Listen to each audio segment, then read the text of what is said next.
सभी वैष्णव को जय श्री कृष्ण। वैशाख शुक्ल पक्ष की तृतीया को अक्षय तृतीया कहते हैं। अक्षय नाम से ही है जिसका क्षय नहीं, जो नित्य है। और हमारे शास्त्रों में भी कहा है जो अनित्य है उसकी सहारा लेकर हमें नित्य को प्राप्त करना है। नित्य यानी सत्य। एक जगह अच्छा कहा है, मानव जीवन मिला है मानव बनो, प्रभु को हम अच्छे लगे ऐसा जीवन जियो। मानव जीवन मिला है मानव बनो, प्रभु को हम अच्छे लगे ऐसा जीवन जियो। भोग में न केवल डूबे रहो, पशुता दानवता छोड़कर कुछ उन्नत बनो और प्रभु कार्य करते करते हमारा जो जीवन है उसको सुगंधी बनाओ। कहने का मतलब अगर हमें भी अक्षय बनना है तो हमारे कर्म भी अक्षय होने चाहिए।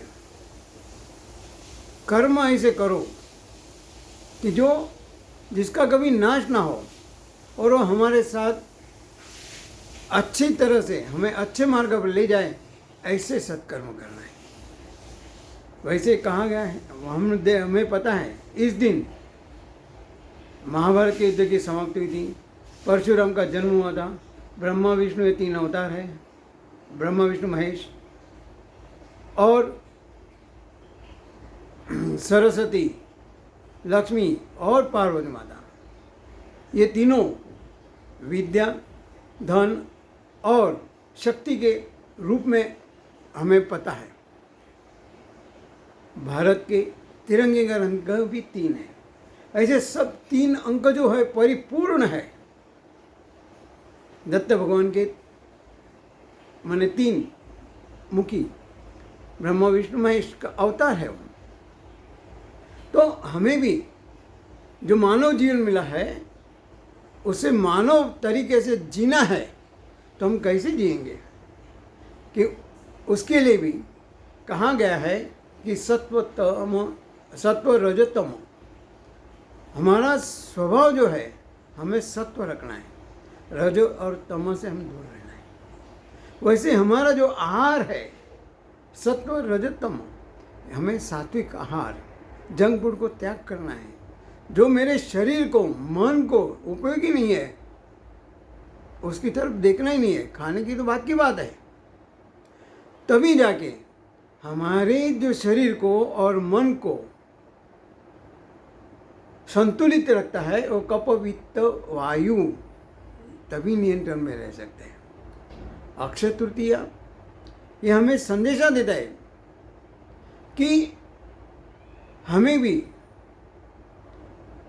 ऐसा जीवन जीना है कि जिसका कभी क्षय ना हो। शरीर चाहे कहीं भी जाए उसका नाश है,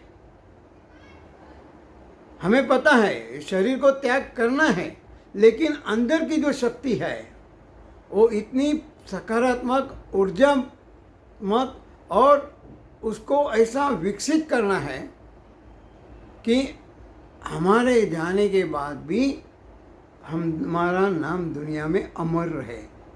अमर कौन बनता है? जो अ माने आत्मविश्वासी है, म माने महत्वाकांक्षी है, रो माने राम का दास है, जिसके जीवन में राम जप न सो रगो रोगों में भरा हुआ है। ऐसा जो मानव है वही प्रभु को खुश रख सकता है। प्रभु उससे खुश हो जाते हैं, प्रसन्न हो जाते हैं, और उसके जो संकल्प होते हैं वो पूर्ण होते हैं।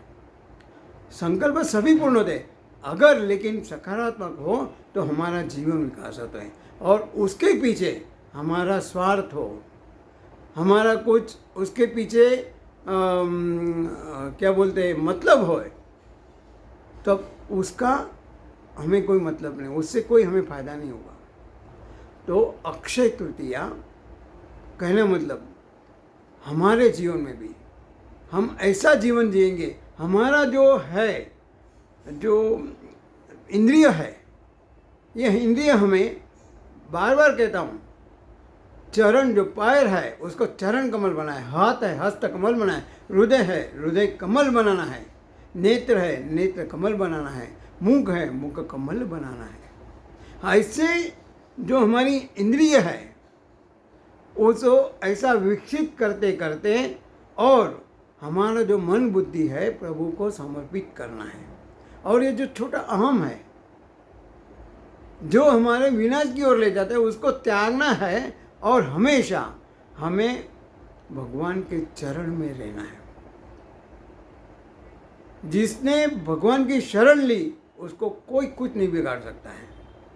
एक बार एक तालाब के पास बकरी गलती से अपने झुंड में से अलग होकर आ गई तो अंधेरा हो गया, उसको रास्ता से नहीं वहीं तालाब में बैठी रही।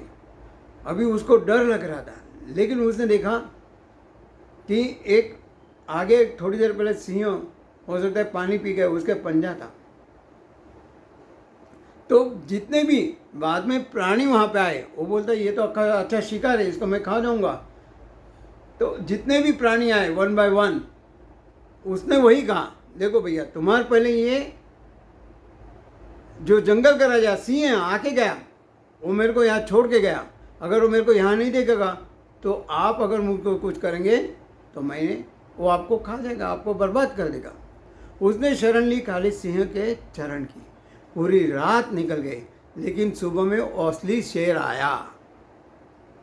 जब असली शेर आया तो वो तो बोलता अभी तो मैं आप तुमको खा जाऊँगा, लेकिन बकरी ने उनको जो कहा कि भैया तुम्हारे चरणों से तो मैं अभी सबसे सामना करके जी रहे हो, अगर आप ही खा जाओगे तो आपको बदनाम हो जाओगे, आप खराब, आपको लोग गलत कहेंगे। उसने उसको छोड़ दिया। शरण लेना है किसी का तो लेना ही है तो भगवान का शरण लेते हैं। किसी की खुशामद ही करना है तो भगवान की खुशामद करो, वो देने के लिए तैयार है। खाली हमारा हृदय निर्मल शुद्ध और पवित्र होना चाहिए, मन निर्मल पवित्र शुद्ध होना चाहिए। उसके पीछे कोई भी गंदगी नहीं होना चाहिए। जहाँ गंदगी हुआ है हमें अच्छा नहीं लगा तो भगवान को कहाँ से अच्छा लगा। तो ये अक्षय तृतीया का मतलब ही ये है कि हमें हमारा अक्षय नहीं होना है, हमें अक्षय रहना है तो हमारे कर्म हमें अच्छे करना है। हमारा तन और मन दोनों तंदुरुस्त निरोगी स्वस्थ रखना है।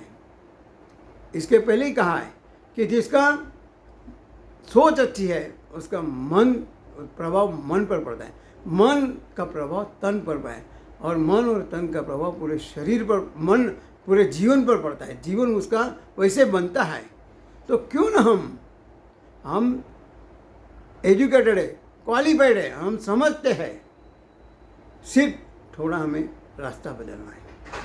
फिर से कहूँगा कि हमारा जितना समय टीवी और मोबाइल में जाता है उससे आधा समय भी हम अगर भगवत कार्य के लिए, अध्यात्म के लिए उपयोग में लाएंगे तो हमारा जीवन तो अवश्य विकसित होगा, अक्षय रहेगा, अक्षय बनेगा।